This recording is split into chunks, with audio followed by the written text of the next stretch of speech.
Nice set of Dynavox headers. These are their long tubes for the 5.3, 4.8, and 6.0 motors. And these are their Shorties. Beautiful welds. Nicely welded inside the tubes. Nice thick flanges, so no warpage. And they're made out of stainless and polished.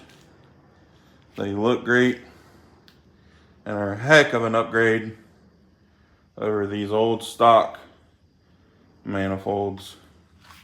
So if you're looking to add some horsepower, some torque, and make your motor look a little better, these are the way to go.